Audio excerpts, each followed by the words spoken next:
नमस्कार. आता आपण पाहत आहोत श्री साई सचरित अध्याय 51.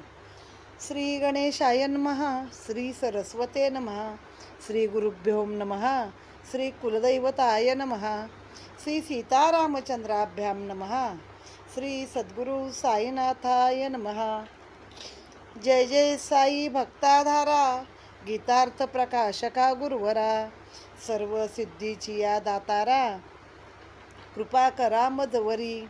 करावया निदान क्षमन, मलयागिरी उगवे चंदन, अथवा सुखवावया विश्वजन, वर्षतो घन भूमीवरी. किंवा देवाचे भावया पूजन, प्रगटे वसंत समयी सुमन, अथवा करावया श्रोतू समाधान, उदयाये आख्यान परंपरा. ऐकत आहे साई चरित्र, श्रोते वक्ते दोघेही पवित्र. पवित्र ऐकती तयांचे श्रोत्र, पवित्र वक्र तयांचे. गताध्यायी अज्ञान निरसन, होता कैसे प्रगटे ज्ञान. त्वद्विधी प्रणिपातेन, श्लोकार्थ निरूपण जाहले. भगवद्गीता परिस समाप्ती, 18 या अध्यायांती. 72 श्लोका प्राप्ती. अर्जुन पुस्ती श्रीकृष्णा. येथवरी जे झाले प्रवचन, तेने झाले का मोह निरसन. हाच स्पष्ट केला की प्रश्न, झाले का ज्ञान पुसिले ना. तैसेच पार्थे दिदले पावती, मोह माझा गेला दिगंती. म्हणे ना झाली ज्ञान व्याप्ती, म्हणे ना झाली ज्ञान प्राप्ती. मोह विच्छितीच झाली म्हणे. मोह नाम केवळ अज्ञान, दिसाया मात्र शब्द दोन. अर्थावबोध नाही भिन्न, गीतार्थज्ञ जाणती. यत्वत योक्तम वचस्तेन, यत्वत योक्तम वचस्तेन, मोहाय विगतो जाण. 11वे अध्याय आरंभी अर्जुन, करी ह्याची कथन श्रीकृष्णा. आता संतप्त अध्याय नूतन, आरंभी काकासाहेबा लागून. कैसे शिर्डीत केले स्थापन, करू ते विवेचन नवलाचे. त्यांचा शिर्डीचा ऋणानुबंध, त्यांचा साईशी दृढ संबंध. कैचा मुळीचा कारण निर्बंध, ऐका तो संबंध आमूल. त्यांच्या कथा आहेत बहुत, लहान थोरा सर्वा विदित. परिते आरंभी कैसे शिर्डी प्रत, आले अविश्रुत सकळास. पूर्वपुण्याईच्या गोष्टी, जेथे परमेश्वर कृपा दृष्टी. तेनेच पुढे सद्गुरु भेटी, स्वानंद पुष्टी शिष्यास. यास आता हा अध्याय, श्रोतया वर्णिल कथात्रय.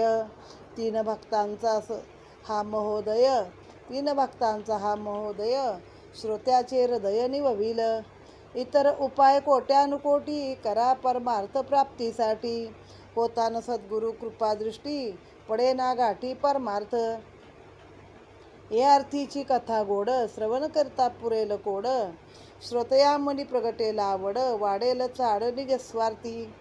गुरुभक्तांचे समाधान, तो हा अध्याय परमपावन. श्रोता चित्ते सावधान, करावा श्रवण हितकर. हरी सीताराम दीक्षित, काकासाहेब नावे विश्रुत. सकल साईबाबांचे भक्त, आदरे ज्या स्मरत प्रेमाने. तयांची ती पूर्वपीठिका, आनंददायक श्रुतरसिका. सादर करतो भक्तभाविका, चरित्र श्रवण उत्सुका सुखार्थ. सन 1909 पर्यंत पूर्वी साई हे नाव ज्या अपरिचित. त्याच पुढे साईचे परमभक्त सर्व विश्रुत जाहले. विश्वविद्यालय शिक्षणानंतर कित्येक वर्षे लोटले यावर, नानासाहेब चांदोरकर आले लोणावळ्यावर एकदा. दीक्षित त्यांचे जुने स्नेही, भेटी झाल्या फार वर्षाही. सुखादुःखाच्या वार्ता त्याही, परस्पराही त्या केल्या. लंडन शहरी गाडीत चढता, दीक्षितांचा पाय घसरता. झाली त्या पायाची व्यथा, क्षमेना उपाय शताही. त्या व्यथेची साध्यंत वार्ता, सहज निघाली संभाषण करता. तेथे साईबाबांची उपयुक्तता, आठवली चित्तात नानाच्या. तो पायाचा लंगडेपणा, निशेष जावा येते का मना. चला माझी या गुरुच्या दर्शना, ऐसे तव नाना वदले तया. मग नाना ही नवल विशेष, म्हणून साईचे वृत्त अशेष कथिले आनंदे दीक्षितास संतोष व तंस महिम्या ते माझे माणूस कितीही दूर असे नका साता समुद्रा पार चिडीसारखा मी बांधुनी दोर ओढून सत्वर आणि तो ऐसे बाबांचे नित्यवचन वरी नानाही केले प्रवचन म्हणाले बाबा नसल्या आपण होणे ना आकर्षण तयाचे तुम्ही तयाचे असल्याविण होणार नाही तुम्हा दर्शन हीच बाबांची मोठी खूण तुम्ही का आपण तेथे जाता तेथे ऐसे ऐकून साईचे वर्णन दीक्षितांचे झाले अंतःकरण मग ते म्हणाले नाना लागून घेतो मी दर्शन बाबांचे माझी या पायाची काय कथा सकळ देहाची नश्वर अवस्था राहेना सुचिर पायाची व्यथा नाही मज चिंता तदर्थ जातो मी आपुलिया गुरुचे दर्शना परी ते निरातिशय सौख्य संपादना अल्पसुखाची नाही मज कामना त्याची न याचना करे मी ब्रह्मा वेगळे नाही सुख तेच एक सुख अमौलिक होईन मी तुमच्या गुरुचा पायक या एका अमौलिक सुखास्तव असो पायाचा लंगडेपणा त्याची न मज काही विवंचना परी माझ्या लंगडी या मना ताळ्यावरी आणा प्रार्थना ही बहुत शिणलो करता साधन परी निश्चल राही मन प्रयत्न ठेवू म्हणता स्वाधीन जाई ते निष्ठून न कळत कितीही असावे सावधान अत्यंत मनोनिग्रह करून कधी जाईल नजर चुकवून आश्चर्य गहन मनाचे तरी मी नाना मनापासून घेईन तुमच्या गुरूंचे दर्शन माझी या मनाचे लंगडेपण घालवा मी प्रार्थीन तयाते नश्वर शरीर सौख्य उदास दया आत्यंतिक सुखाची हौस ऐशी या भक्ताच्या परमार्थास परम उल्हास साईस धारासभेची निवडणूक सर्वाटाई हा विषय एक जिकडे तिकडे अनेक लोक गुंतले सार्वत्रिक या कामी काकासाहेबही आपलेसाठी मिळवावया लोकमतपुष्टी घेत असता स्नेहांच्या भेटी उठाउठी पातले नगरात काकासाहेब मिरीकर नामे तेथील एक सरदार दीक्षितांचा घरोबा फार उतरले सुखकर त्या स्थानी त्याच समयास अनुसरून होते नगरी घोड्यांचे प्रदर्शन तदर्थ नाना प्रकारचे जन होते की निमग्न त्या कामी बाळासाहेब मिरीकर कोपरगावचे मामलेदार प्रदर्शनार्थ होते हजर अहमदनगर शहरात यथार्थ दीक्षित आले तेथे कार्य ते अवघे आटपले होते शिर्डीस कैसे जाणे घडते कोण मज नेते तेथवर उरकता तेथील कार्यभाग दिसू लागला शिर्डीचा मार्ग गडावा बाबांचा दर्शन योग हा एकची उद्योग दीक्षिता येईल कोण मज बरोबर नेईल कोण बाबांचे समोर घालील कोण मज पायावर काळजी आणि वार दीक्षिता निवडणुकीचे काम सरता कैसे जाणे शिर्डीस आता लागून राहिली दीक्षिता चिंता विनविती सादरता मिरीकरा काकासाहेब मिरीकर हे बाळासाहेब यांचे कुमर विचार करती परस्पर दीक्षिता बरोबर कोण जातो दोघांपैकी कोणीही एक असल्यास सांगा ती नको आणिक मग जावे कोणी निश्चयात्मक चालला आवश्यक विचार मनुष्याच्या मानवी कल्पना ईश्वराची अनेक योजना दीक्षितांचे शिर्डीच्या गमना अकल्पित घटना प्रगटली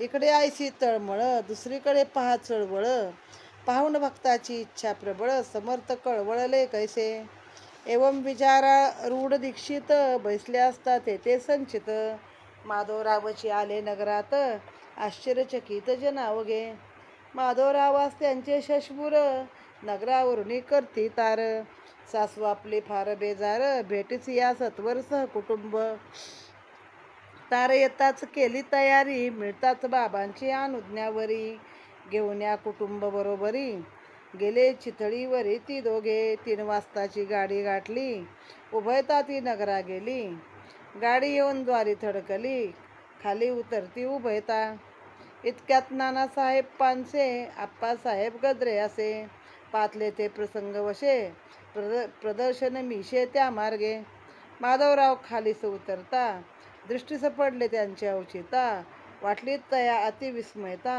आनंद चित्तान समाये. म्हणती पहा येथे सुदैवे, माधवराव शिर्डीचे बडवे. याहून आता कोणी हो बरवे, शिर्डीस न्यावे दीक्षिता. मग तया ते मारुनी हाका, म्हणती आले दीक्षित काका. मिरीकरांचे येते जा देखा, कौतुक अवलोका बाबांचे. दीक्षित आमचे स्नेही अलौकिक, तुमची त्यांची होईल ओळख. शिर्डीस जाया ते अत्यंत उत्सुक, तुमच्या आगमने सुख त्या ते. देवोनी आयसा निरोप त्यांना, वृत्त ते कळविले दीक्षितांना.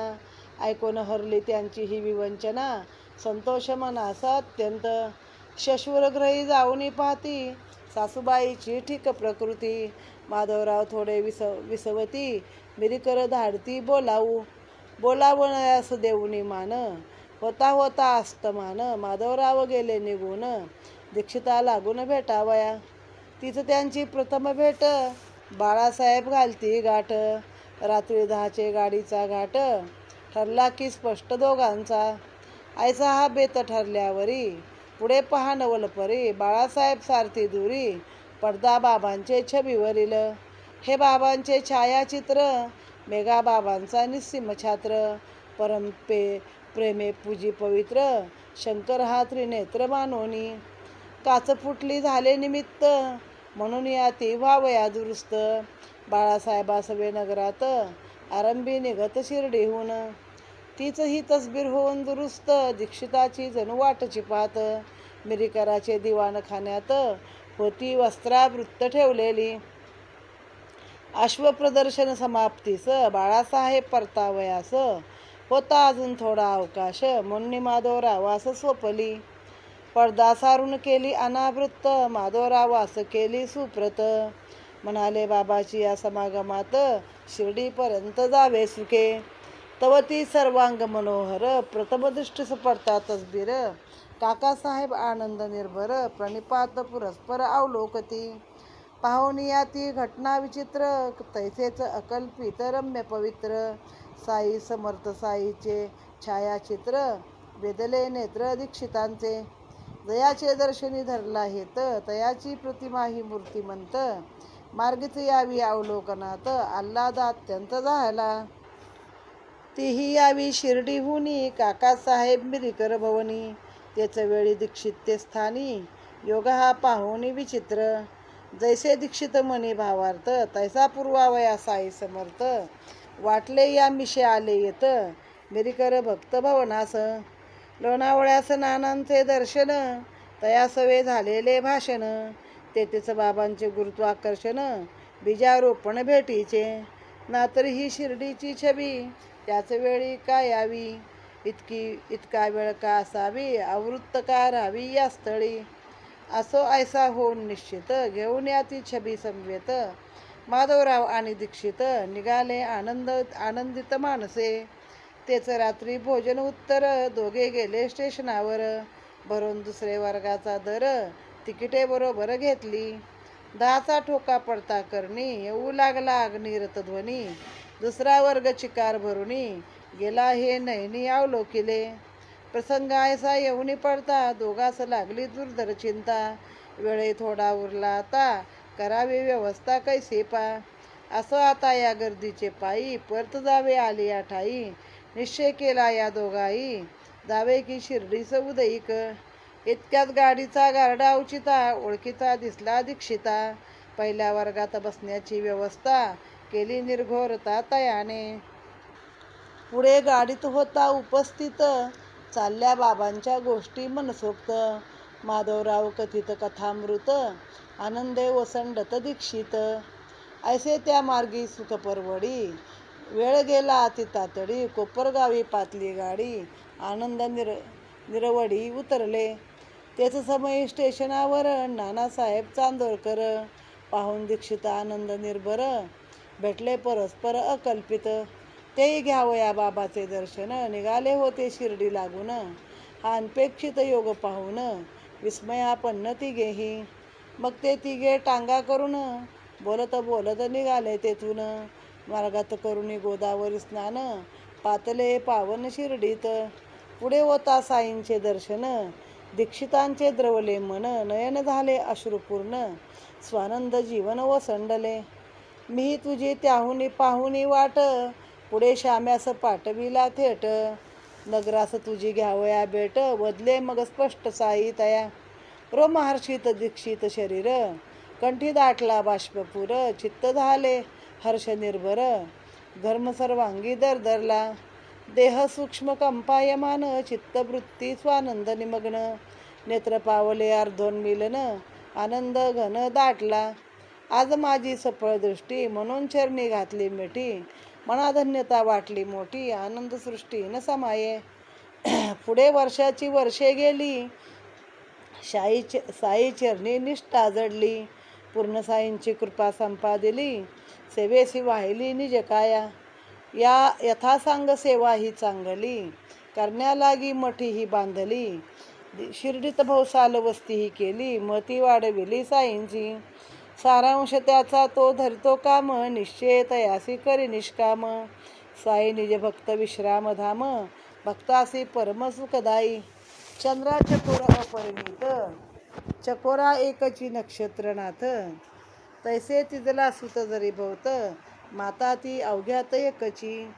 दिनकरा कुमुदिनी अपार, परी कुमुदिनी सयकची दिनकर, भक्ता तुझिया नाही पार, पिता तू गुरुवर एकलाची. मेघा आतुर चातक कैक, मेघ तेथूनही चातका एक, तैसेच त्यांचे भक्त अनेक, जननी जनक तो एक. शरण जे जे सद्भावे सहज, त्यांची त्यांची रक्षुनी लाज, आवडी निजांगे पूर्वी तो काज, पाहतसो आज प्रत्यक्ष. जगी जो जो प्राणी जिवंत, मरण करणार तयाचा अंत.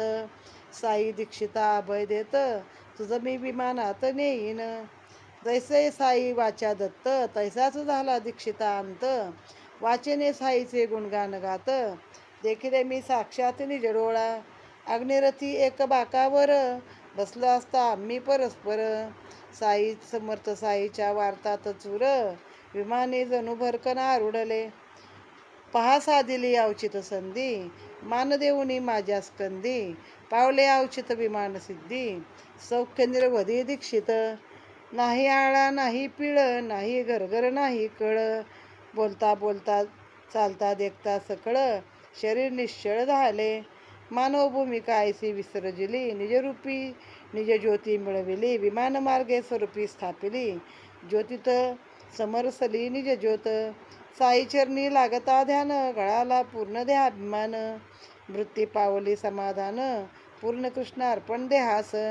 शके 1848, ज्येष्ठ वद एकादशीस, दीक्षित पावले ब्रह्मपदास, या कर्मभूमीस त्यागुनी. म्हणा हे त्यांचे देहावसान, अथवा तयांचे आले विमान. झाले ते साई पद विलीन, कोणासही प्रमाण ही गोष्ट. ऐशा उपकारा व्हावे उत्तीर्ण, ऐसे भावी तो अभक्त पूर्ण. दृश्यदाने उतराईपण, स्वप्नी ही जाण घडेना.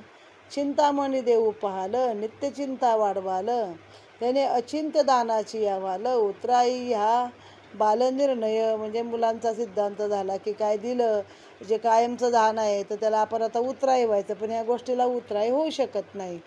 बरे कल्पतरूही द्याल, गुरुस झालं करावया निहाल. गुरु निर्विकल्प दानी कुशल, उत्तीर्णता होईल का तेने. आता असो या सर्वा परिस, गुरुस देऊ पाल परिस. परिस लोहाचे सुवर्ण सरस, करील गुरु ब्रह्मरस पाजील. कामधेनू अर्पाल गुरुस, उत्तीर्ण मानाल गुरु उपकारास. कामना वाढवाल असमसाहस, असमसाहस म्हणजे अत्यंत कामना वाढेल त्यानं कामधेनू दिले की. निष्काम निराया सदाही गुरु, अखिल विश्वामाजील संपत्ती. देऊनी गुरु उपकार फेडू इच्छिती, अमायिक दात्या जे माईक अर्पिती. येणे का पावती उत्तीर्णता, देह ओवाळू गुरुवरून, तर तो केवळ नश्वर जाण. जीव सांडावा ओवाळून, तर तो जाण मिथ्यास्वय. सद्गुरु सत्यवस्तूचा दाता, तया मिथ्या वस्तू अर्पिता. उतराई काय होईल दाता, आहे ही वार्ता अशक्य. म्हणून अनन्य श्रद्धापूर्ण, घालून दंडवत लोटांगण. मस्तकी वंदा सद्गुरुचरण, उपकार स्मरण पूर्वक. परंपरेप्रमाणे ह्यांनी गणपती, सरस्वती, सद्गुरू, कुलदैवत सीतारामचंद्र आणि सद्गुरू साईनाथ यांना नमन करून पुढील अध्यायाला या सुरुवात केलेली आहे. तर आपण मागच्या अध्यायामध्ये काय ऐकलं, तर सगळं आपण तत्वज्ञान ऐकलं आहे की जे आपल्या डोक्यावरून बऱ्यापैकी गेलं, आपल्या डोक्यात थोडंसं शिरलं. तर कसं आहे की लोकांसाठी गुरु प्रगटलेले आहेत. जसं देवांचे पूजन करण्यासाठी वसंत समयामध्ये फुलं उमलतात, जसं उष्णता कमी करण्यासाठी मलयगिरीला चंदन वृक्ष उगवतो, मग चंदनाच्या शीतल वाऱ्यानेच तिथली उष्णता कमी होते. तसे हे दोघे पवित्र आहेत, जो ऐकतो आणि वाचतो. या वाचणाऱ्याचं तोंड पवित्र आहे, ऐकणाऱ्याचे कान पवित्र आहेत. तर मागच्या अध्यायात ते गीता निरूपण झालेलं आहे ना, आणि ते म्हणत होते, कोण हे काकाच म्हणतो ते, मला वाटतं काका दीक्षित, त्याचं प्रवचन मागच्या अध्यायात झालं की काय बोलतो, स्पष्ट बोल. मग अर्जुनाने कृष्णालाच विचारलं होतं की तुला मी आता एवढं सांगितलं, म्हणजे एकूण गीतेचे 18 अध्याय, त्यातल्या 72व्या श्लोकामध्ये त्याने विचारलं की तुझा मोह गेला का दिगंती, झाली का तुला, का झाली ज्ञानप्राप्ती का नाही झाली. तर मग अर्जुनाने काय सांगितलं की मला ज्ञानप्राप्ती नाही झाली, पण माझं मोहरूपी जे अज्ञान होतं ते मात्र कृष्णा तुझ्या बोलण्याने गेलं आहे. तर यत्वयोक्त वचनेस्त मोहोय विगतो, म्हणजे माझा मोह मात्र निघून गेलेला आहे. कारण त्याला मोह पडला होता ना, सगळे आप्तेष्ट मी कसा बाण चालवू. आणि मग कृष्णाने सांगितलं की जिथं गरज आहे तिथं आप्तेष्ट वगैरे कोणी नाही, तर इथं तुला बाण चालवायलाच पाहिजे. आता बाबांचे जे एकदम भक्त काकासाहेब दीक्षित, त्यांची आता कथा या अध्यायामध्ये सांगितली आहे की त्यांच्या गाठीभेटी कशा पडल्या. तर जो पण आपली पूर्वपुण्याई नसते तोपर्यंत आपल्या सद्गुरूंची गाठच पडत नाही. जेव्हा तुमची काहीतरी पूर्वपुण्याई आहे तेव्हाच तुम्ही तिथं येता. तर मग असंच एकदा लोणावळ्याला काका दीक्षित गेले होते आणि तेव्हा त्यांना तिथे नानासाहेब चांदोरकर भेटले. काकांचं मूळ नाव हरी सीताराम दीक्षित, पण बाबांनीच त्यांना काका हे नाव दिलं आणि आदरानं प्रेमानं सगळेजण त्यांना काका असं म्हणत असत. सन 1909 पर्यंत त्या काकांना साई हे नावसुद्धा माहीत नव्हतं. पण नंतर मात्र ते साईंचे इतके परमभक्त झाले की त्यांनी आपला देह साईचरणी अर्पिला. साईतच दीक्षित वाडा बांधला आहे बघा, शिर्डीमध्ये दीक्षित वाडा आहे, आणि ते साईंच्याच चरणी तिथं लीन झाले.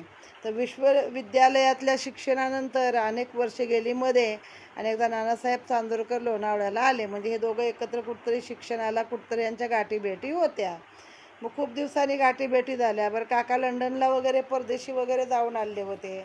तर म्हणे लंडनमध्ये त्यांच्या गाडीमध्ये चढता चढता माझ्या पाय घसरला आणि तेव्हापासून जे पायाचं दुखणं झालं ते काय दुखणं माझं जात नाही आहे. तर अचानक नानांना साई आठवले, कारण साई अशी खूप दुखणी लोकांची साईंनी अशी घालवलेली होती. तर मग म्हणे असं माझे जे सद्गुरू आहेत ते म्हणे या गोष्टी निरसन करतात. तर नानासाहेब हे पण बोलले की बाबा असे म्हणतात की म्हणजे चिडी किती पण लांब 7 समुद्रापार असू दे, पण माझ्या चिडीला मी माझ्याजवळ ओढून आणतो. तर काका म्हणले, अहो पायाचा लंगडेपणा काय जाऊ दे, ती तर आयुष्याची गोष्टच आहे, पण खरंच मला गुरूंचं दर्शन होणार असेल तर तुमच्या गुरूंच्या दर्शनाला येण्यासाठी मी तयार आहे. मग त्यांना असा आतून उमळा आला की मला आता बाबांचं दर्शन करावं असं वाटलं. बाबा ते म्हणे शरीर तर नश्वर आहे, ते काय म्हणे आज आहे उद्या नाही आहे, आणि नाशिवंत स्थितीतलं जे माझं आहे ती पायाची अवस्था सुचिर म्हणजे राहू दे, वाटेल तेवढ्या वेळा आहे तशीच राहू दे, पण गुरूंचं दर्शन जर मला होत असेल तर मी अतिशय आनंदाने मोक्ष जर मिळणार असेल, परमात्म दर्शन होणार असेल तर मी तिथं यायला तयार आहे. तर मी काही अल्पसुखाची याचना करणार नाही, तर मला तुमच्या गुरूंचं दर्शन घ्यायला मला आवडेल. मुळात त्यांचं ते स्वभावच आधी म्हणजे हे होता की अध्यात्माकडं त्यांचा ओढा होताच. ते म्हणले माझा पाय काय लंगडा जाऊ दे, पण माझं मन जे अस्थिर आहे त्या लंगड्या मनाला जर तुमच्या गुरूंनी जागेवरती आणलं, माझ्या मनाचं लंगडेपण जर घाडवलं, तर मी मोठ्या आनंदाने तुमच्या गुरूंच्या दर्शनाला येणार आहे. मग डोक्यात ते ठेवलं त्यांनी. आणि त्याच वेळी धारासभेची निवडणूक होती. मग त्याच्यामुळं इकडं तिकडं लोक सगळीकडे त्याच्यामध्ये गुंतलेले होते. काकासाहेब पण आपल्यासाठी लोकांची मतं मिळावी किंवा लोकांचं आपल्याला काय सपोर्ट मिळावा याच्यासाठी काकासाहेब पण इकडं इकडं फिरत होते. तर असेच ते एका आपल्या स्नेहाच्या घरी आले नगरला. आता ते स्नेही त्यांचं नाव पण काकासाहेब मिरीकर. तर ते तिथले तेव्हा सरदार होते. दीक्षितांचा त्यांचा चांगला गौरवभाव होता, त्यामुळे त्यांच्या ठिकाणी ते उतरले. आता त्याचवेळी नगरमध्ये घोड्यांचं प्रदर्शन भरलं होतं आणि ते प्रदर्शन बघण्यासाठी बाळासाहेब मिरीकर कोपरगावचे मामलेदार आले होते. आणि हे बाळासाहेब मिरीकर म्हणजे मोठे सरदार ते काकासाहेब त्यांचा मुलगा आहे. आणि प्रदर्शन भरायला आलं अहमदनगर शहरामध्ये. त्याच वेळी दीक्षितही तिथं आले. कार्य सगळं आटपलं आणि म्हणे आता शिर्डीला माझ्यासोबत कोण येणार, मला शिर्डीपर्यंत जायची इच्छा तर आहे, बाबांचा दर्शन योग मला घडावा असं वाटतंय. मग आता ह्या दोघांमध्ये आपसामध्ये ठरलं होतं की एकतर मी तरी जाईल नाही तर तू तरी जाऊ. आता ते एक सरदार होते आणि काकासाहेबांचे बाळासाहेब हा मुलगा होता. मग बाबा तू तरी जा नाही तर मी तरी जाऊ ह्यांच्यासोबत, कोणाच्या, दीक्षितांच्या. ते म्हणले तुमच्या दोघांपैकी एक जरी आलं ना तरी पुष्कळ झालं, मला चालेल. असं त्यांचं चालू होतं. आणि तेवढ्यामध्ये काय घटना, बाबांनी चमत्कार केला बा. आश्चर्यचकित लोक झाले. नेमके माधवरावांचे सासरे आपले श्याम्या, मला पण आवडतं नाव श्याम्या का म्हणते मी, कारण माझ्या वडिलांचं नाव घनश्याम, माझा आवडता कृष्ण श्याम, म्हणून मी पण माधवराव देशपांडेच्या ऐवजी श्याम्या म्हणत राहते. तर त्यांना नगराहून तार आली होती की तुमची सासू आपली आजारी आहे, तर तुमचं कुटुंब घेऊन म्हणजे मुलीला भेटवायला आईला घेऊन या हो, असं थोडक्यात त्याचा अर्थ होता. मग बाबांची आज्ञा घेतली आणि तिथनं गेले चितळीला. चितळी स्टेशनवरनं काय केलं, तिकीट काढलं, 3 वाजताची गाडी पकडली आणि ते नगरला गेले. नगरला गाडी थडकली, खाली उतरले. तितक्यात नानासाहेब पानसे आणि आप्पासाहेब गद्रे ही मंडळी पण तिथं होती. ती पण प्रदर्शनाच्या निमित्ताने आलेली होती. तर सगळ्यांनाच ही गोष्ट माहीत होती की काकासाहेबांना शिर्डीला जायचं आहे. माधवराव खाली उतरले आणि त्यांना दिसले. त्यांना अति आनंद वाटला, आश्चर्य पण वाटलं. म्हणले बघा इथं शिर्डीचे बडवे स्वतःच आले आहेत. म्हणजे जसे विठ्ठलाचे बडवे पुजारी होते तसं माधवरावांना बडवे हे उपमान दिलेलं आहे, बाबांचे पुजारी. तर म्हणे आता आले तर आता काय शिर्डीला दुसरं कोणी दीक्षितांना गरज न्यायची, म्हणजे सोबत जाण्याची गरज नाही हो, आता हे बडवे स्वतः त्यांना घेऊन जातील. मग ते काय म्हणले त्यांना पानसे आणि गद्रे की तुम्ही मिरीकरांच्या घरी जा आणि बाबांचं कौतुक बघा कसं काय आहे ते. एक आमचे स्नेही आहेत दीक्षित म्हणून, त्यांची तुमची ओळख होईल आणि तुम्हाला बघून त्यांना फार आनंद वाटेल, तर तुम्ही त्यांच्यासोबत जा. मग हे थोडेसे सासऱ्याच्या घरी गेले, बघितलं सासूची प्रकृती पण आता बरी होती. जरा वेळ बसले तर मिरीकरांनी त्यांना माणूसच पाठवला बोलवायला. मग हे बसलेले होते, त्याच्या आता निमंत्रणाला मान दिला पाहिजे म्हणून थोडा सूर्यास्ताला गेला आणि ते दीक्षितांच्या घरी गेले. तीच काकासाहेबांची आणि माधवरावांची प्रथम भेट. बाळासाहेबांनी गाठ घालून दिली. मग रात्री 10 वाजता जायची गाडी ठरली. 10च्या गाडीने दोघांनी बरोबर ती जाऊया. तेवढ्यात काय झालं, त्या बाळासाहेब मिरीकरांनी काय केलं, बाबांचं एक सोबत चित्र होतं तिथं, पण त्या चित्रावर पडदा होता, तो पडदा बाजूला केला आणि हेच म्हणे ते बाबांचं छायाचित्र. आता तो मागच्या अध्यात मेघा नावाचा एक ब्राह्मण होता, बाबांचा निस्सीम भक्त, शंकराला मानायचा. मग बाबांनी त्याला स्वप्नात सांगितलं भिंतीवर त्रिशूळ काढ आणि म्हणजे मी स्वतः येतोय तुझ्याकडं चालत. आणि ते त्याला ती तसबीर मिळाली होती, ते आपल्याला कथा माहीत आहे. तर ती काच त्याची वरची फुटली होती, तर ती दुरुस्त करायला म्हणून ती नगरला आली होती. तिथून ती बाळासाहेब मिरीकरांकडं आली. मग जसं काय वाटच बघत होते बाबा पण त्याच्या दीक्षितांची, म्हणजे ज्या गुरुला भेटायचं आहे त्यांची तसबीर पण आता दिसली. बरं अश्वप्रदर्शनातनं बाळासाहेब परतवायला अजून वेळ होता, म्हणून काकासाहेबांनी काय केलं, ती माधवरावांना पाठवले, दिले हातामध्ये की बाबा ही सुखरूप बाबांची तसबीर आहे, शिर्डीपर्यंत घेऊन जा. मग तिथं त्यांना फार आनंद झाला काकांना की ज्या गुरूंना मला भेटायला जायचं आहे त्यांची तसबीर मला इथं झाली. बरं एवढ्या वेळ तिथं झाकण लावलेलं आहे, एवढ्या वेळ माहीत नाही की यांच्याकडे त्यांचीच तसबीर आहे. आणि मग मात्र ती मिळाली. मग ते रात्री गेले, दुसऱ्या क्लासचं तिकीट काढलं आणि गेले. मग बाबांचं इतकं ते गुरुत्वाकर्षण होतं की त्या निमित्तानं बाबाच तिथं आले होते एक प्रकारे दीक्षितांना भेटायला. आणि मिरीकरांच्या घरामध्ये त्यांची गाठभेट झाली. लोणावळ्याला पहिले नाना भेटले, नानांनी विषय काढला, मग इकडे तसबीर मिळाली, असं सगळं झालं. तर दुसऱ्या वर्गाच्या क्लासला प्रचंड गर्दी होती. बरे काकासाहेब स्वतः पण पदावरचे अधिकारी होते ना, मग आता ते चढणं शक्य नाही. त्यांना कळलं बाबांची तसबीर घेऊन ह्याच्यामध्ये काय जाणं शक्य नाही, आपण उद्या जाऊया. तेवढ्यात गाडीचा गार्ड भेटला ओळखीचा, आणि तो यांना पहिल्या वर्गातून व्यवस्था बसायची करून पुढे घेऊन झाला. मग गाडीमध्ये दोघांच्या बाबांबद्दलच अनेक गोष्टी चाललेल्या होत्या, आणि काकासाहेब ऐकत ऐकत असे आनंदाने अगदी हे होत होते. मग तिथं उतरले कोपरगावला, तर तिथं कोण भेटले अजून, नानासाहेब चांदोरकर. ते पण तेव्हा बाबांचं दर्शन करण्यासाठी शिर्डीला निघाले होते. हा अनपेक्षित योग पाहून दोघांनाही आनंद झाला. मग तिघांनी पण टांगा केला, शिर्डीला आले, साईंचं दर्शन केलं. मन अक्षरशः त्यांचं असं भरून आलं, डोळ्यातनं अश्रुपात होऊ लागला, अश्रू वाहू लागले. आणि बाबा स्पष्ट म्हणले, मी पण तुझी वाट पाहत होतो, म्हणूनच मी श्याम्याला पुढं पाठवलं नगरला तुझी भेट घेण्यासाठी, असं स्पष्ट सांगितलं. शाहींचं त्यांचं शरीर सगळं कंपायमान झालं, रोम रोम अक्षरशः अंगावरचा हे झाला उभा राहिला, आणि डोळे अर्धवट मिटले. आज म्हणले माझी दृष्टी सफळ झाली की मला माझा गुरु भेटला. मग पुढे अनेक वर्षे साईंच्या चरणीच त्यांची निष्ठा झाली, सेवा पण घडली. तिथं मठी केली, दीक्षितांचा वाडा बांधला. मग सारांश कसा आहे, जो भक्त जे काम धरतो बाबा ते देतात. आता ह्यांना मुळातच काय म्हणले होते, ते माझा पायाचा लंगडेपणा वगैरे कशी नश्वर गोष्ट आहे रे, आजही उद्या नाही, जाऊ दे, पण मला माझा गुरु मिळणार असेल तर मी नक्की तुझ्याकडे तुझ्या दर्शनाला येणार आहे. मग त्याने उदाहरण कसं दिलं, चकोर पक्षी अनेक आहेत पण चंद्र एकच आहे ना. तेव्हा दिनकराला सूर्य उगवल्यावर कमळ फुलतं ना, मग कुमुदिनी अनेक आहेत, कमळीने अनेक आहेत, पण सूर्य एकच आहे. तसा माता पिता गुरु असा तू एकच आहे. जसं मेघाला चातक पक्षी अनेक आहेत म्हणतात ना, चातक पक्षी फक्त आकाशातनं पडणारे थेंब पितात, जमिनीवरचं पाणी पित नाहीत. बाकी वर्षभर ते उपाशी असतात, वर्षभर ते तहानलेले असतात, आणि तो पाऊस फक्त पावसाळ्यामध्ये ते पितात. पण मेघ एक आहे पण चातक पक्षी अनेक आहे, पाऊस एकच आहे ना.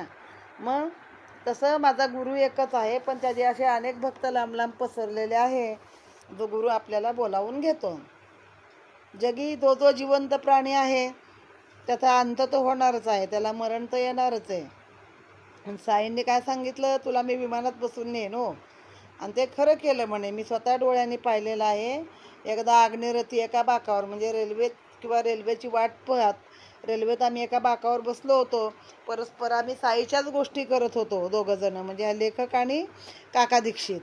आणि जसं काय पटकन विमान आलं तसं बोलता बोलता त्यांनी म्हणे माझ्या खांद्यावर मान टाकली, आणि ते तिथं गेले. मग घरघर नाही, कळ नाही, आचका नाही, काही नाही, म्हणजे गेले असं पण लवकर वाटलंच नाही. शरीर असं निश्चळ झालं. ती म्हणजे म्हणाल तुम्ही काका गेले, काकांचं निधन झालं, पण ते साईचरणीच ते लीन झाले, ज्योतीत ज्योत मिसळली, आणि साईचरणीचा ध्यान लागला होता. पूर्ण देहाभिमान गळाला होता, वृत्ती समाधानी पावली होती, म्हणून त्यांनी आपल्या देहाला कृष्णार्पण केलं, साईचरणी कृष्णार्पण केलं. शके 1840 ज्येष्ठ वद्य द्वादशीला काका दीक्षित ब्रह्मपदी पावले. मग गुरूंनी आता हा एवढा मोठा उपकार केला आहे, पण तो उत्तीर्ण आहे का? गुरुच्या उपकाराला आपण उत्तीर्ण होऊ शकता का? कुणी म्हणाल आम्ही चिंतामणी देऊ, पण तो काय करेल, नित्य चिंता वाढवल. एकदा चिंतामणी दिला की तो काय ना काय मागायची इच्छा करणार, आणि अचिंत्य दान ज्याच्याकडे म्हणजे न मागता देखील दान देतो जो आपल्याला, तो त्याला चिंतामणी काय द्यायचा. मग तुम्ही म्हणाल कल्पतरू देऊ, तर गुरु स्वतः निर्विकल्प आहेत, तर त्यांना कल्पतरूची काय गरज नाही. तुम्ही म्हणाल कामधेनू देऊ, सुरभी देऊ, म्हणजे असं एक एक वर्णन केलं आहे की अमुक देऊ तमुक देऊ, पण सद्गुरूंना मूळ म्हणजे काय आहे, त्यांच्या चरणी आपलं मस्तक ठेवायचं आणि काया वाचा मने गुरूंना शरण जायचं, हेच मोठं उपकार फेडण्याचं गुरूंच्या एक साधन आहे. तुम्ही म्हणाल देह ओवाळून टाकू, तर देह नश्वर आहे. जीव ओवाळावा तर जीव पण खोटा आहे, मिथ्या आहे. देह गेला की जीव कुठला दिसतो का? जीव आपल्याला नाही दिसत. मग काय आहे, गुरुजा कसं व्हायचं, तर उपकारपूर्वक लोटांगण दंडवत घालून आपण गुरुच्या उपकाराला एक प्रमाणामध्ये उतराय होऊ शकतच नाही. फक्त आपण मनामध्ये ते ठेवायचं की गुरूंनी माझ्यासाठी एवढं केलेलं आहे. अखंड गुरु उपकार स्मृती हेच भूषण शिष्याप्रती, त्यातून उत्तीर्ण होऊ जे पाहती म्हणजे सुखा आचवती ते शिष्य. म्हणजे गुरूंचे उपकार स्मरण करणं हेच शिष्याचं लक्षण आहे. ते फेडू म्हटलं तर काय होतं, गुरूंचं सुख तुम्हाला मिळत नाही. कथा इतकी होता श्रवण, श्रोतयाची वाढली तहान, जिज्ञासापूर्ण आतुरता पाहून लहान कथा एक निवेदितो.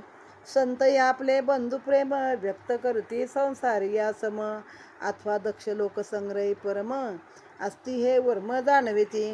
किंवा स्वये साईच आपण करावया निजभक्त कल्याण. त्या भूमिका निजांगे नटून परमार्थ शिक्षण देतात. या अर्थीची त्रोटक कथा सादर श्रवण की जे श्रोता. कळेल जेणे न सांगता सवरता संतांची संतांनी जखून. एकदा श्री गोदातीरी प्रसिद्ध राजमहेंद्री शहरी आली श्री वासुदेव नंदांची स्वारी. उपनामधारी सरस्वती म्हणजे वासुदेव सरस्वती. महाथोरा अंतर्ज्ञानी कर्ममार्गाचे कट्टे अभिमानी. जयाची अखंड कीर्ती स्वर्धुनी राहिली गरजुनी महितळी. कर्णोपकरणी वार्ता परिसुनी पुंडलिक राव अधिक करुणी. नांदेड शहरीच्या भाविकजनी धरला दर्शनी दृढ हेत. असं पुढे ती मंडळी निघाली राजमहेंद्री नगरी पातली. गोदेकाठी प्रातःकाळी दर्शना आली स्वामींच्या. समय होता सुप्रभात नांदेडकर मंडळी समस्त. निघाली स्नानार्थ गंगे प्रत गात स्तोत्र पाठ मुखाने. तेथे स्वामीच देखोनी स्थित मंडळी सद्भावे साष्टांग नमित. सहज कुशल प्रश्न चालत वार्ता तो निघत शिर्डीची. करणी पडता साई नाम स्वामी स्वकरे करी प्रणाम. म्हणाले ते आमचे बंधू निष्काम आम्हासी निस्सीम प्रेम त्यांचे. घेऊन तेथील एक श्रीफळ देऊनी पुंडलिक रावाजवळ. म्हणाले बंधुनी बंधू पद कमळ अर्पा हे शिर्डीस झालं तेव्हा. सांगा माझा नमस्कार म्हणा स्वद्या कृपा दिनावर. पडून द्यावा याचा विसर प्रेम निरंतर वाढावे. तुम्ही शिर्डी ग्रामा लागून पुनश्च केव्हा कराल गमन.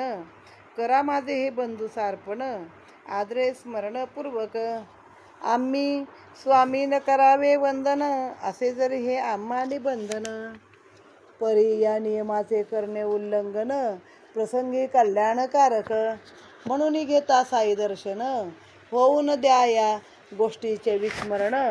साईपदी हे श्रीफळार्पण करा की स्मरणपूर्वक. ऐकुनी तयांच्या वचना पुंडलिक राव लागती चरणा. म्हणती जैसी स्वामींची अनुज्ञा आणि ना चरणा ती तैसी. करोने आज्ञा शिरसामान्य येणे मी आपणा मानतो धन्य. स्वामी शरण जाऊन अनन्य निघाले तेथून पुंडलिक राव. स्वामी जे बाबास बंधू वदत तेने काय होते अवघे निरर्थ. यावत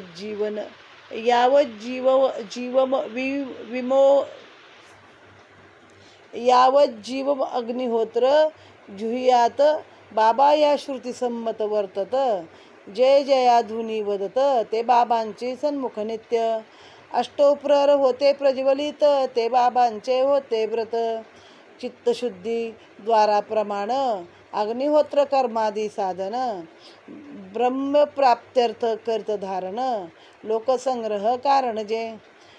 श्री वासुदेवानंद सरस्वती तेही येती तैसेच व्रती. मग ते बाबास बंधू म्हणती हे काय उक्ती वैयर्तिक. पुढे संपला नाही जो महिना सवे घेऊन 4 मित्रांना. योगा आला पुंडलिकरावांना निघाया दर्शना साईंचे. घेतले सामान फळफळावळ स्मरणपूर्वक घेतला नारळ. साई दर्शना निघाले सकळ आनंदे अवकेळ मानसे. पुढे मनमाडास उतरल्यावर कोपरगावची गाडी सुटल्यावर अवकाश म्हणून गेले ओढ्यावर. तृषाही फार लागली अंशे पोटी नुसते पाणी. पिता होईल प्रकृती सहानी म्हणून एक पुरचुंडी आणि चिवड्याची कोणी फराळा. तोंडात घालता चिवड्याची चिमूट चिवडा लागला अत्यंत तिखट. नारळा वाचून चिवडा फुकट झाली खटपट ही व्यर्थ. तेव्हा एक म्हणे त्या सकळा युक्ती एक मजा आठवली मला. नारळ फोडून चिवड्यात मिसळा मग पहा कळा चिवड्यांची. नारळ म्हणता नारळ तयार फोडावयास कैसा उशीर. मिसळता चिवडा लागला रुचकर प्याले मग त्यावर ते पाणी. नारळ म्हणता नारळाला तो कोणाचा नाही विचारला. श्रुदेने आयसा कहर केला विसर पडला अवघ्यासी.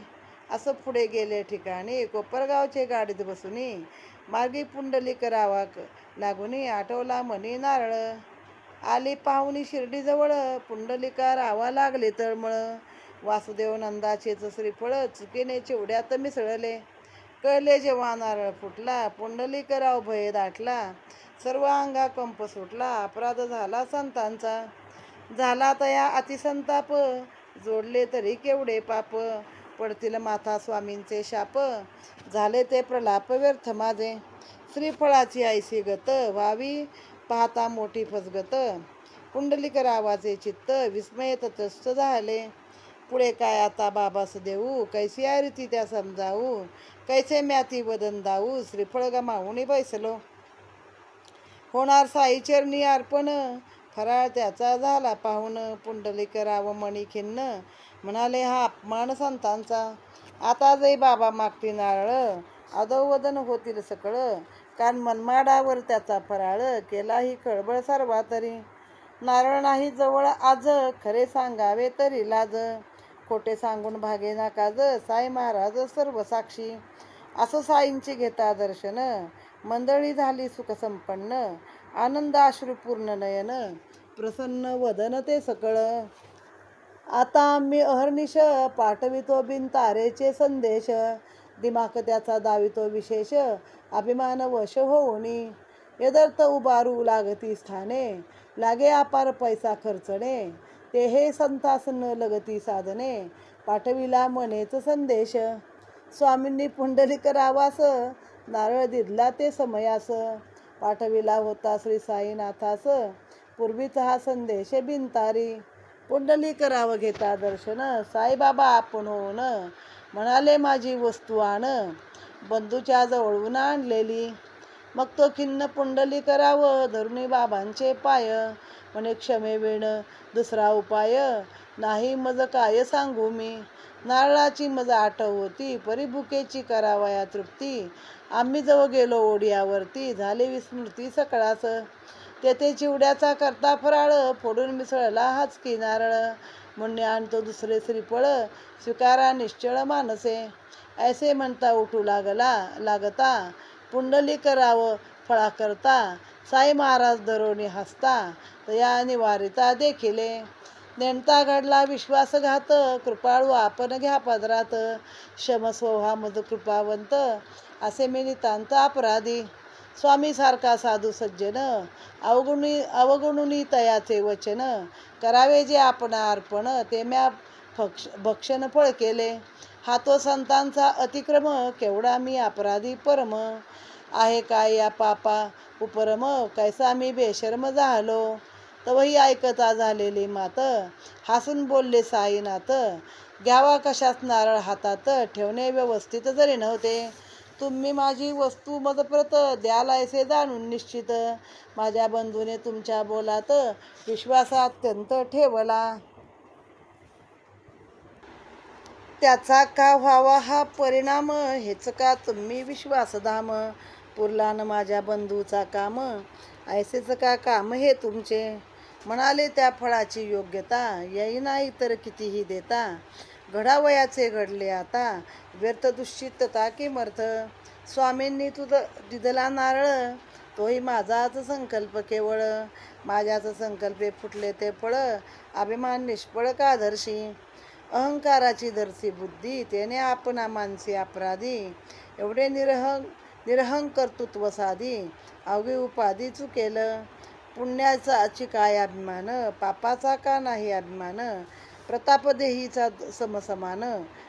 प्रतापदेहीचा समसमान म्हणून निराभिमान वर्ते तू. तुला माझी घडावी भेटी ऐसे जे आले माझ्या पोटी. तेव्हाच नारळ तुझ्या कर संपुटी पडला ही गोष्ट त्रिसत्य. तुम्ही तरी माझीच मुले फळ जे तुम्हा मुखी लागले. तेच तुम्ही मज अर्पण केले समजा मज पावले निश्चित. जेव्हा ऐशी झाली समजूत तेव्हाच पुंडलिकरावांचे चित्त. साईमुखीच्या वचने विरमत उद्विग्नता वितळत हळूहळू. नारळ गेला झाले निमित्त उपदेशे निवळे उद्विग्न चित्त. एवं ते सर्व अहंकार विलसित अभिमान निर्मुक्त निर्दोष. एवढेच या कथेचे सार वृत्ती जो जो निरहंकार. तो परमार्थीला आहे अधिकार, सहज भवपार होईल. आता इथं अजून एका भक्तांची कथा सांगितलेली आहे की आपले स्वामी सरस्वती, वासुदेवानंद सरस्वती सर्वांना माहिती आहेत.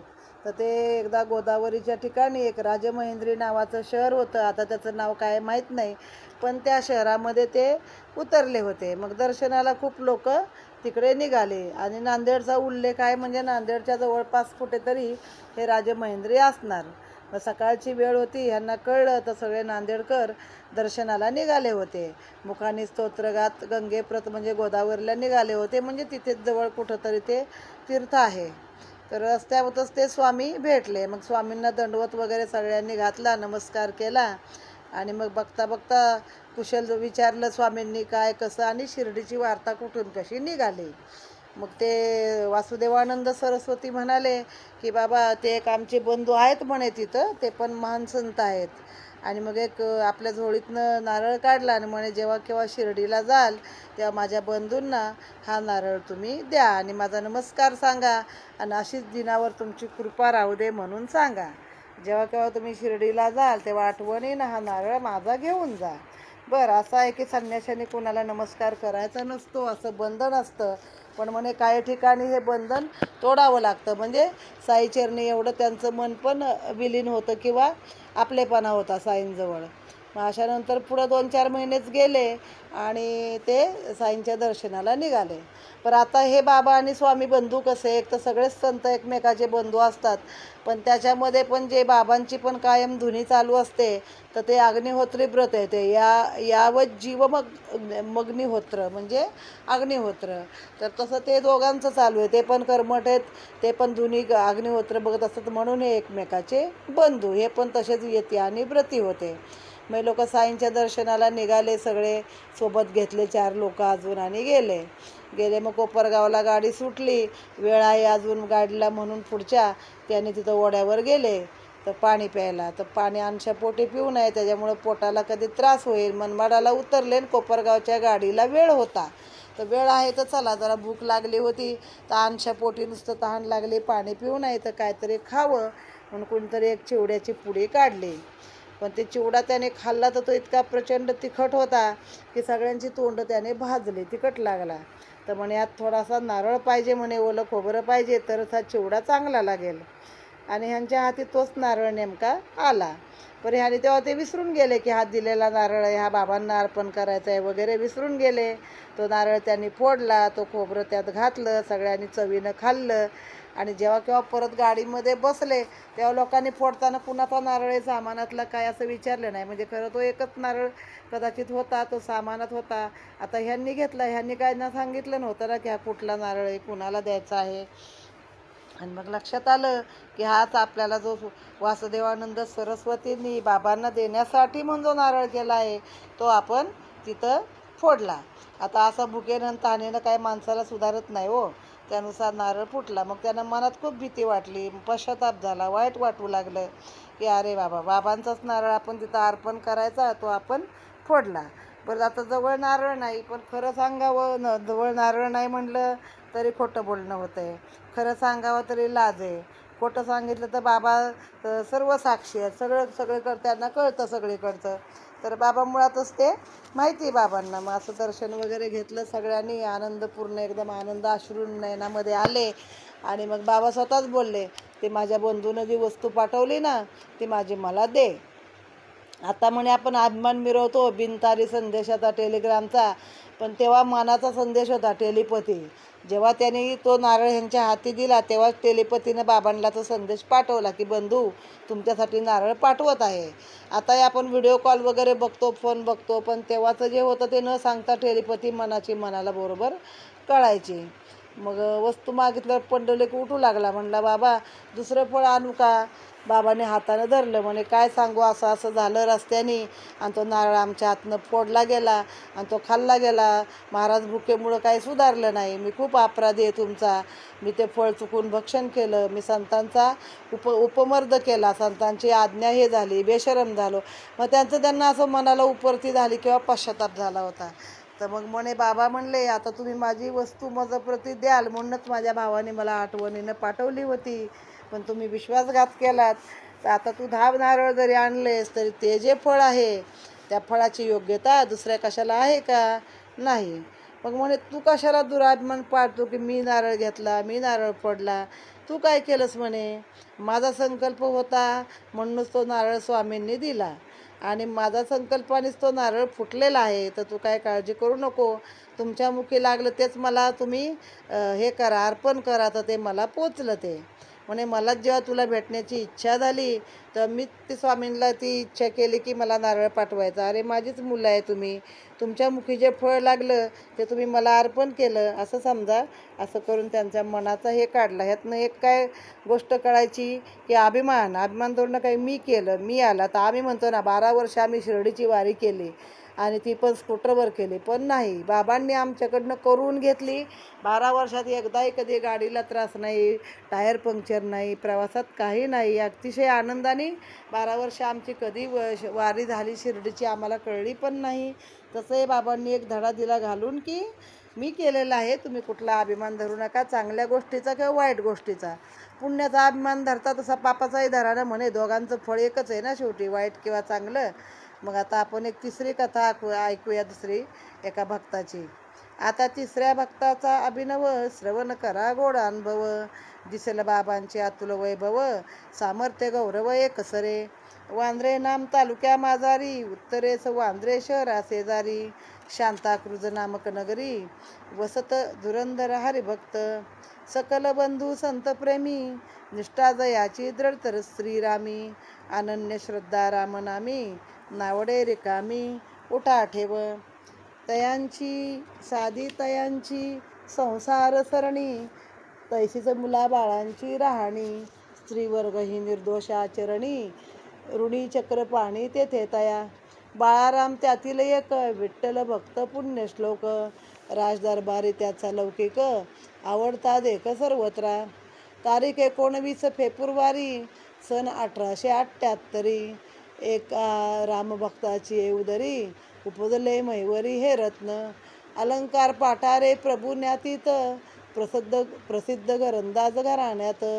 सन 1878 आले हे मुंबईत जन्मास. पाश्चात्य विद्या पारंगत, ॲडव्होकेट पदविभूषित, तत्वज्ञाना माझी निष्णात, विद्वान विख्यात सर्वत्र. पांडुरंगी अतिप्रेम, परमार्थाची आवड परम, पितयाचे आराध्य दैवत राम, पुत्राचे निजधाम विठ्ठल. अवघे बंधू पदवीधर, वृत्ती सदैव धर्मपर, शुद्ध बीजाचे शुद्ध संस्कार, बाळारामावर अपूर्व. कोटिक्रमाची मोहक मांडणी, सरळ शुद्ध विचारसरणी, कुशाग्र बुद्धी सदाचरणी, गुण हे अनुकरणीय तयांचे. समाजसेवा केली नितांत, स्वय लिहिला समाज वृत्तांत, संपत आहे व्रत अंगीकृत, निघाले परमार्थ साधावया. त्यातही आक्रमुनी बराच प्रांत, भगवद्गीता ज्ञानेश्वरी ग्रंथ, वाचून संपादिले प्रावीण्य त्यात, अध्यात्म विषयात नावाजले.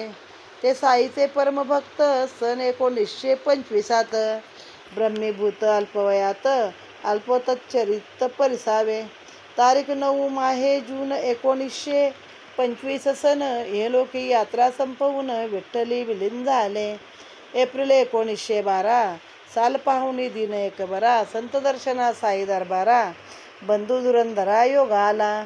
शिर्डीस बाबुलजी ज्येष्ठ सहोदर, घेऊन वामनराव बरोबर, दर्शना घेऊन 6 महिने अगोदर आनंदाने परतले. तयांचा तो गोड अनुभवाया इतर सर्व, दर्शन लाभ जोडावा अभिनव, बाळारामादी तव गेले. हे येण्याचे आधीच देख, आज माझे दरबारचे लोक, येणार आहेत अनेक, बाबा अवघ्या देखत बोलले. परसुनी ऐसी प्रेमाची वार्ता, धुरंधर बंधू साती विस्मयता, शिर्डीत येण्याचे कोणानं कळविता, बाबासही वार्ता कळली कैसी. पुढे साई पाहून दृष्टी, धावून चरणी घातली मिठी, हळूहळू चालल्या गोष्टी, सुखसंतुष्टी सर्वत्र. शिवाय पाहुणी मंडळी आली, निघाली बाबांची वचनावली, पायी दरबारची माणसे आली, येणार म्या म्हटली होती ती. आणिक पुढे भाषा बाबांची, शब्दे शब्द ऐका ती साची. तुमची आमची 60 पिढ्यांची ओळख पूर्वीची आहे बरे. बाळरामादी बंधुजन सकळही ते विनय संपन्न. उभे सन्मुख कर जोडून राहिले श्री चरण लक्षित. श्री साईंचे दर्शन होता बाळारामादी सर्वांचे चित्ता. सोल्लास अनिवार प्रेमावस्था आल्याची सार्थकता वाटली. अश्रुपूर्ण झाले नयन कंठरोधीला बाष्पे करून. रोमांच उठले सर्वांगावरून आले दाटून अष्टभाव. पाहुणे बाळारामाची अवस्था उल्हास साईनाथाचे चित्ता. बोल लागले तया समजता उपदेश वार्ता प्रेमाच्या. शुक्ल पक्षाची या चढत्या कला तेने परी भजे जो मजला.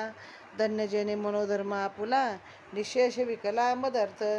दृढ विश्वास धरुणी मनी प्रवर्ते जो निज गुरु भजनी. तयाचा ईश्वर सर्वस्वे ऋणी पाहिन कोणी वक्र तया. वायान दवडिता अर्धघडी जयासी हरी गुरु भजनी आवडी. तया ते देतील सुख निर्गडी भव पैल तिडी उतरवितील. सुख निर्वडी भव पैल तडी उतरवतील. परसोनिया ऐसे वचन सर्वा नेत्री आनंद जीवन. चित्त झाले सुप्रसन्न अंतःकरण सद्गदित. साई वाक्य सुमन माळा अवघे वंदन घातली गळा. त्याने आनंद झाला सकळा कारण माळा भक्तीचा. असं पुढे हे वाड्यात आले भोजन उत्तर थोडे विसावले. तिसरे प्रहरी पुनश्च गेले लोटांगणी आले बाबास. बाळाराम विनय संपन्न करू लागले पाद संवाहन. बाबांनी चिलीम पुढे करून ओढण्यास खूण केली. मग ती चिलीम प्रसाद म्हणून सवयी नसता कष्टे ओढून. पुन्हा बाबांच्या हाती देऊन केले अभिवंदन सद्भावे. बाळारामास भाग्याचा दिन लाभला पातईपासून. तयाची दम्याची व्यथा जाऊन पूर्ण समाधान झाले. दमातून 1 दिवसाचा विकार पूर्ण 6 वर्षाचा. कानात मंत्र सांगावा तैसा चिलमीचा तैसा तो प्रभाव. झुरका एक चिलमीचा मारुनी परत केली सविनय नमुनी. दमातो गेला तैपासूनी उठला न परतोनी केव्हाही. मात्र मध्ये एके दिवशी बाळारामास उठली खासी. परमविस्मय तो सर्वासी कळेना कोणासी कारण ते. मागून त्याची करता चौकशी बाबांनी निज देह त्याच दिवशी ठेवला हे कळले सर्वासी. कुणही भक्तास दाखविले. बाळारामास ठसका जे दिवशी तेच दिवशी बाबा देहासी झाले समर्पिते आवनीसी. कुणही तयासी दिदली की तेव्हापासून पुनश्च त्यासी कधीही आमरण उठले न खासी. या चिलमीच्या अनुभवासी विसर्गा कोणासी होईल. असो तो दिवस गुरुवारचा त्यातही चावडी मिरवणुकीचा. त्याने द्विगुणित आनंदाचा स्मरणीय साचा त्या झाला. 8पासून 9पर्यंत बाबा सन्मुख अंगणात टाळ मृदुंगाची या तालात भजन रंगात थाटसे. एकीकडे अभंग म्हणती दुसरीकडे पालखी सजविती. पालखी तयार झाल्यावरती बाबा मग निघती चावडीस. पूर्वी सप्तत्रिशतमाध्यायी सावडीची नवलाई सविस्तरपणे वर्णली पाही द्विरुक्ती होईल ये स्थानी. एक रात्र मशिदीत दुजी चावडी माझी काढीत. ऐसा बाबांचा नेम सतत आमरण अव्याहत चालतसे.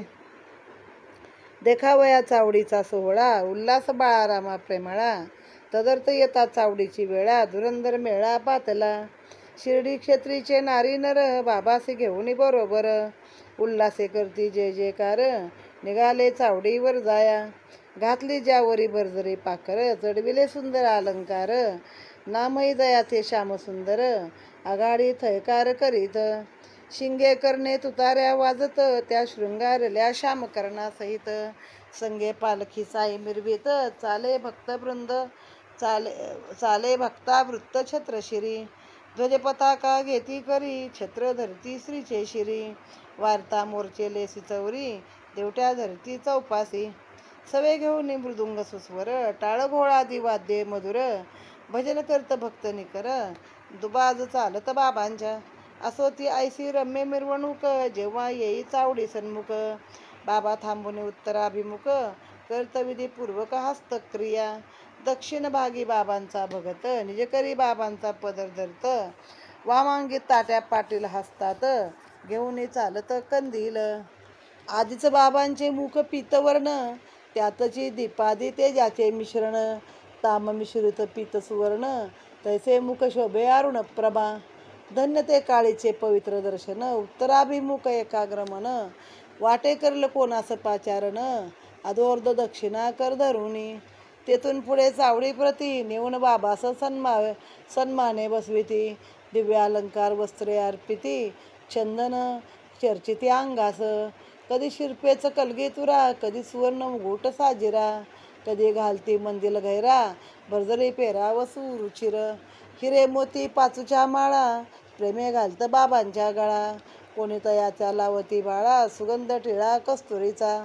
कोणी चरण प्रक्षाळित, अर्धे पादादी पूजा अर्पित. कोणी केशर उटी लावित, तांबूल घालित मुखात. घेऊन या पंचारत, निरांजन कर्पूरवात. जेव्हा बाबा सोवाळीत, शोभा ते दिसते अनुपम. पांडुरंग मूर्तीचे वदन, ज्या दिव्य तेजे शोभायमान. त्याच तेजे साई मुखमंडन, पाहुणे विस्मयापन्न धुरंदर. विजजैशी नभोमंडळी, तळपे कोणान लक्षे भूतळी. तैसे ते साईंच्या निळळी, समकोनी डोळे दिपले असे. पाठे होता काकड आरती, गेले तेथे धुरंधर प्रभूती. तेथे बाबांची मुखावरती, तीच तेज स्थिती अवलोकेली.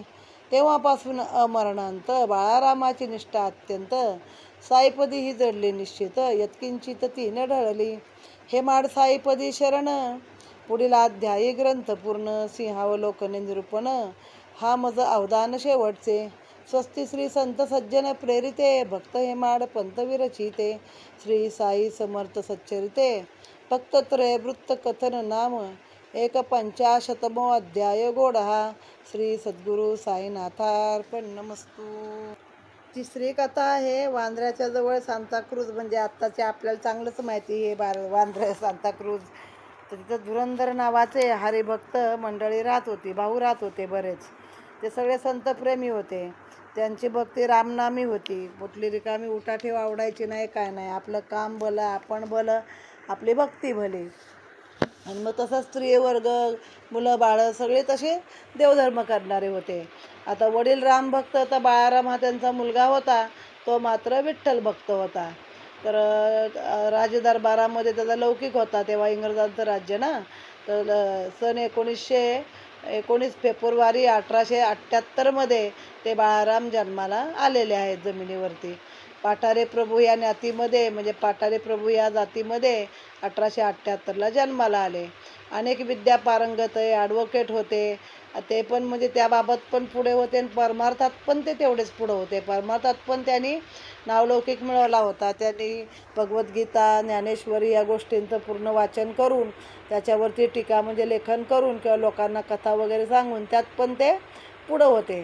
सगळ्या बंधूंची वृत्ती पण कशी होती, धर्मार्थ होती. एकदम लोकांना दानधर्म करायला कधी मागं नव्हते. विचारसरणी शुद्ध होती चांगली. आणि मग असं पूर्ण आयुष्य त्याने केलं. म्हणजे बाबांचे पण भक्त होते. आणि 1925 त्यांचं देहावसन झालं. त्यांचं थोडंसं आधी चरित्र घेतलं त्या बाळारामाचं, कारण जे बाबांचे भक्त होते त्यांचं हे चरित्र थोडंसं आधी आपण ऐकलेलं आहे. आणि मग ते एकदा साईंच्या दर्शनाला निघाले होते.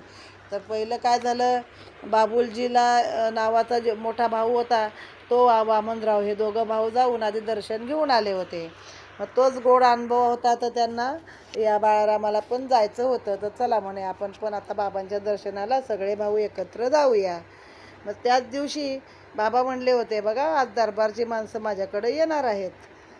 मग त्यांना आश्चर्य वाटलं की आपण तर कुणाला बोललोच नव्हतो, पण बाबांना कसं काय कळलं की आम्ही दर्शनाला येणार आहे. धुरंधर बंधूंना आश्चर्य वाटलं. परत बाबा त्यांना काय म्हणले, माझे शब्द ऐका, तुमची आणि आमची 60 पिढ्याची ओळख पूर्वीची आहे. म्हणजे यांच्या वंशात पूर्वंपार रामभक्त लोक होते ना. तर त्यांना पण सर्वांना बाबांना पाहून आनंद झाला. बाबांचं दर्शन घेतलं. बाळारामाला तर एकदम मनाला अशी अनिवार्य प्रेमाची अवस्था झाली. म्हणजे काय मनामध्ये हेच नाही राहिलं, एकदम तल्लीन झाले बाबांच्या याच्यामध्ये. मग ज्याचं शुक्ल पक्षाप्रमाणे कला वाढतात प्रेमाच्या, भक्तीच्या, तसंच मग जो मनोधर्म आहे तसंच तुम्हाला सद्गुरू देत असतात. बाबांना पण असे भक्त आवडतात की जे कुठलं काही न मागता आनंदाने त्यांच्या चरणी आपला देहभाव अर्पण करतात. मग ह्यांनी सकाळी दर्शन घेतलं, परत दुपारच्या दर्शनाला गेले. कुठं ते बुट्टी वाडाने तर काका दीक्षितांचा वाडा ठरलेला, तिथं जाऊन हे भक्त सगळे थांबायचे. मग पुन्हा दुपारी दर्शनाला गेले आणि बाबा तेव्हा चिलीम ओढत होते आणि बाबांनी त्याला दिली चिलीम ओढायला. आता हा मनुष्य कधी चिलीम बिलीम ओढणारा नव्हता, पण बाबांनी दिले म्हणजे प्रसाद आहे असं समजून त्यानं मोठ्या कष्टानं ती चिलमीचा एक झुरका घेतला. ज्याला माहीत नाही त्याला जमतच नाही. पण मग त्याची गंमत काय बघा पुढे, तो बाबांचा प्रसाद खरंच कामाला आला. कारण या माणसाला गेली 6 वर्ष अतिशय दमा होता. पण कुठले अनेक उपचार केले पण काही कधी उपाय झाला नाही. पण बाबांच्या त्या एका चिलमीच्या झुरक्याने तो अक्षरशः दमा गेला. आणि एकदा मात्र खूप ठसका लागला. काय केला ते खासी दमा थांबेना. का लागली खासी, का लागली खासी. तर त्या दिवशी बाबांनी शिर्डी तिकडं देह ठेवला होता, म्हणून त्या भक्ताला ती खूण पटली, कळून दिली बाबांनी की आज तुला त्यासाठी आता आठवण मी काढतोय तुझी, म्हणून खासी लागलेली आहे.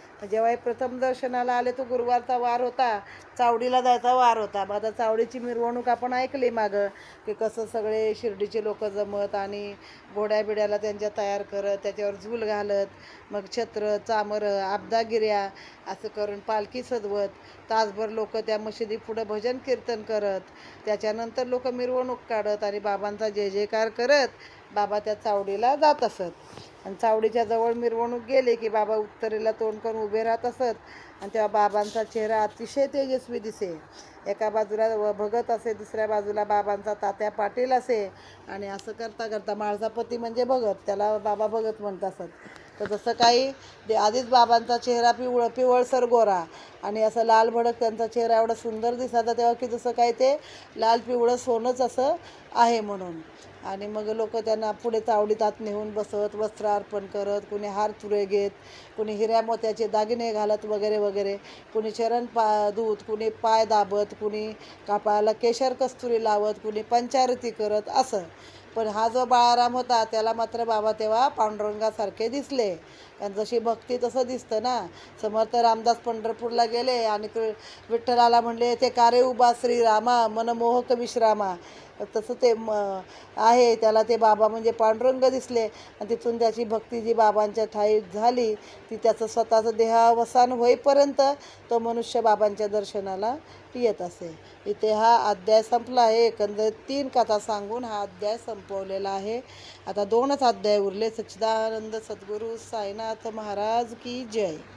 येथे कारे उभा श्रीरामा मनमोहक मन विश्रामा.